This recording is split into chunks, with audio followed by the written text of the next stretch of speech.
Kali ini kita akan menganalisa konten daripada live debat polemik nasab terpanas Ketua PBNU PS Kiai Imad pada Sukat TV. Ini dia. Ada itu Bang Alawi atau mufikin-mufikinnya itu mempersekusi para kiai. Jadi kalau saya menganalisa konten ini dan analisa daripada narasi Pak Imaduddin ini, beliau ini menggunakan narasi yang namanya pars pratoto, mengambil suatu keburukan-keburukan lalu menimpakan keburukan itu kepada komunitas yang lebih besar.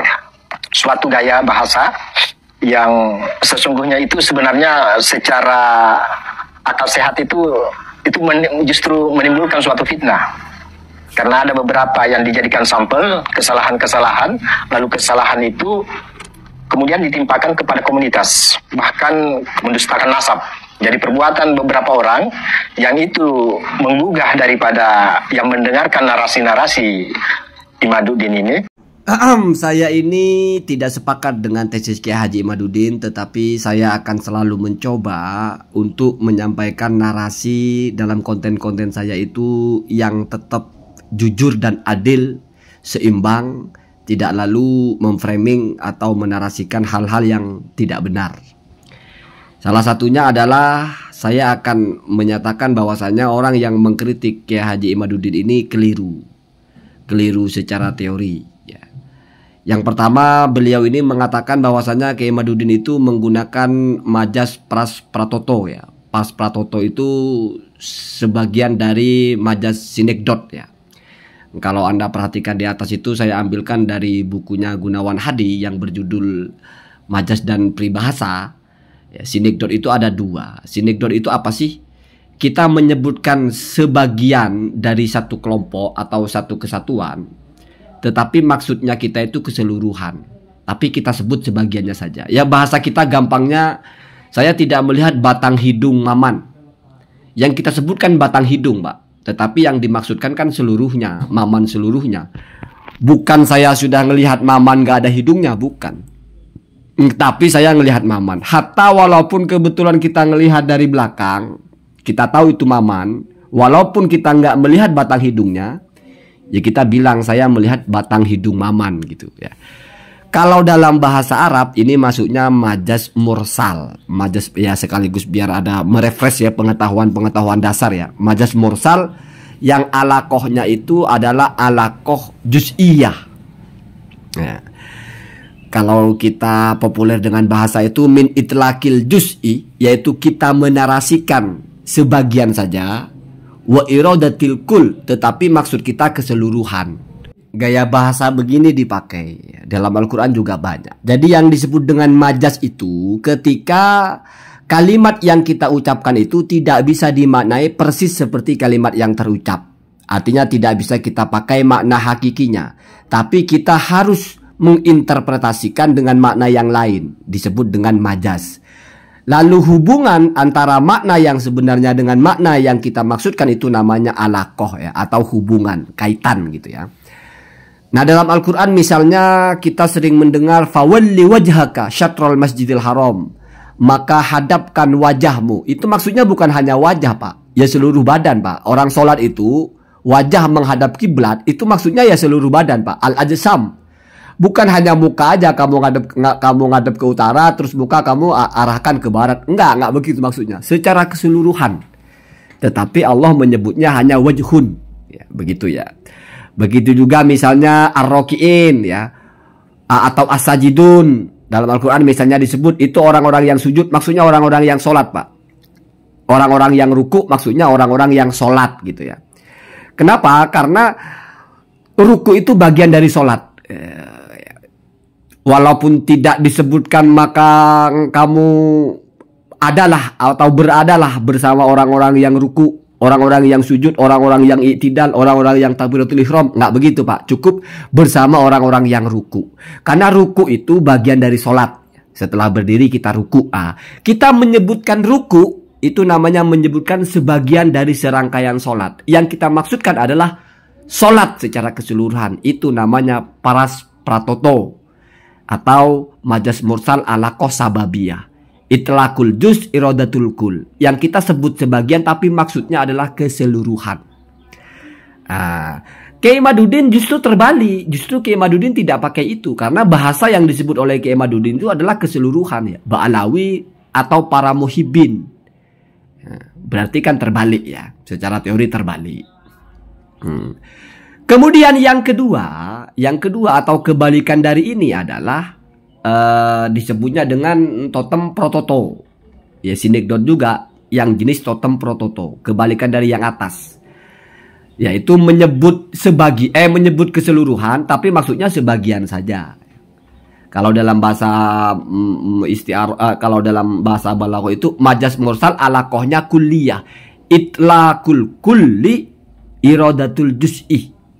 Kita sebut keseluruhan tapi maksudnya sebagian saja. Ini populer sekali Pak dalam keseharian kita. Mungkin dijatuh dari motor. Oh mungkin dijatuh luka semua. Nggak mungkin Pak luka semua. Karena kalau luka semua itu kulit harus terkelupas. Mata-matanya juga dicolok.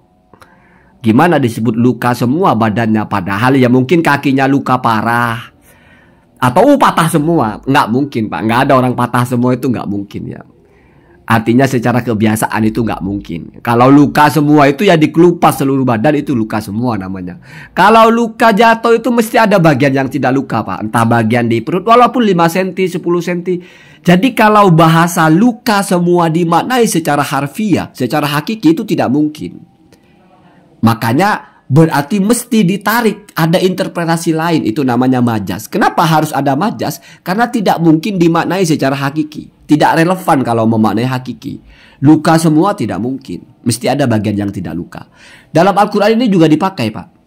Misalnya ketika mereka itu mendengarkan petir. Lalu mereka meletakkan asabi'ahum fi adhanihim ya. Mereka menaruh jari-jari mereka di telinga mereka. Itu tidak mungkin Pak. Bagaimana cara meletakkan jari, keseluruhan jari itu di telinga? Maka yang dimaksud itu adalah al-anamil. Anamilahum. Anamil itu, anamil bahasanya ya. Jamak dari anmulatun ya. Wahya al-mafsolu al-a'la. Yaitu bagian paling atas. Alladzi fihi dofrun. Yang ada kukunya. Jadi yang dimasukkan ke telinga itu, dari jari itu ya bagian atasnya saja Pak. Tidak mungkin sak jari-jarinya kamu masukkan telinga. Sementara narasi dalam Al-Qur'annya yaj'aluna asabi'ahum fi adhanihim. Mereka menjadikan jari-jari mereka di dalam telinga mereka. Yaitu maksudnya jari-jarinya itu ujung-ujungnya saja. Ya, itu berarti yang disebut oleh Al-Qur'an adalah jari keseluruhan, tapi yang dimaksudkan sebagian. Berarti ada ketidaksamaan antara narasi yang terucap dengan makna yang diinginkan. Itu majaz. Kenapa mesti dipahami tidak sama? Karena kalau dipaksa berarti semua jari masuk telinga. Wah nggak mungkin Pak. Ya, tidak mungkin. Ya. Satu, tidak mungkin 5 jari mesti sebagian dari 5 jari itu. Yang kedua 5 jari pun, 1 jari kita pilih pun tidak mungkin semuanya masuk telinga. Mesti ujung-ujungnya saja. Al-anamil, begitu kalau kamu baca tafsirnya ya. Kalau mufradnya itu al-anmulah ya, yaitu roksunnya ya, roksu al-isba. Jadi kepala jari itu namanya anamil ya. Kalau jari-jari anamil berarti ya. Jadi mereka itu satu jarinya itu ditaruh di telinga ya. Ya normalnya kita nutup agar tidak mendengar sesuatu itu Pak. Kan tidak mungkin semua jari Pak. Itu. Nah, keimat sebetulnya lebih kepada ini. Yaitu keimat menyebut Ba'alawi dan para muhibbin. Itu tidak mungkin kalau dipahami semua Ba'alawi. Tidak mungkin juga kalau dipahami semua muhibbin. Ada sebagian dari mereka. Nah, justru inilah cerdiknya keimat. Artinya kalau misalnya dia disomasi. Keimat, Anda bilang Ba'alawi begini begitu. Padahal itu hanya sebagian. Oh biasa Pak, dalam balaghah kita sebut semua inginnya sebagian. Tapi itu licik Pak ya.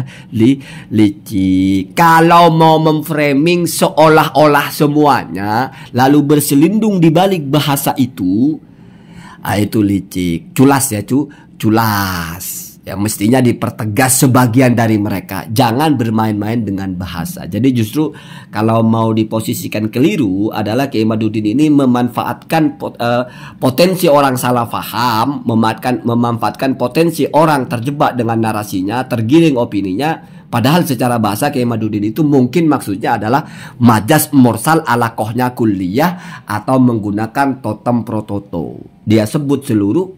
Kalau disomasi ya enggak, saya bilang seluruh kan secara bahasa. Maksudnya ya sebagian. Al-Quran juga ya begitu. Ya jaluna asabi'ahum fi adanihim. Coba kamu bayangkan, masa ya Al-Quran menjelaskan mereka itu memasukkan seluruh telinganya? Kan enggak Pak, mesti hanya bagian atasnya saja. Atau al-anamil. Itu ya, itu.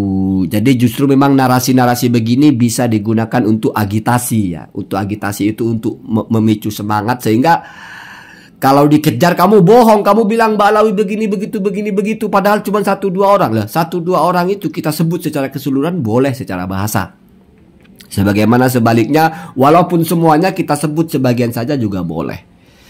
Biasanya kalau dalam bahasa perang itu arsaltu al-uyuna litatoli al-aduwa. Saya mengirim mata-mata. Maksudnya mengirim mata-mata ini kan bukan mata yang dikirim Pak, tapi al-jawasis ya, yaitu para mata-mata, maksudnya orang kan. Dimana secara bahasa al-uyun Pak, al-uyun itu mata. Banyak mata saya kirim. Masa kamu ngirim mata Pak? Kan enggak, kamu ngirim orang untuk tatoli, untuk mencari tahu an ahwalil adu, tentang keadaan musuh kita seperti apa, begitu ya. Jadi kalau dalam bahasa begini memang tidak bisa kita anggap Kiai Imad itu memfitnah, katanya semua Ba'alawi, atau dia menggunakan narasi Ba'alawi, para muhibin. Padahal mungkin sebagian kecil saja ya, secara bahasa sah-sah saja begitu. Cuma kalau berselindung di balik bahasa ini untuk memanaskan suasana, wah itu tindakan yang apa bahasanya ya? Ya propaganda lah bahasanya ya. Kurang elok lah begitu ya.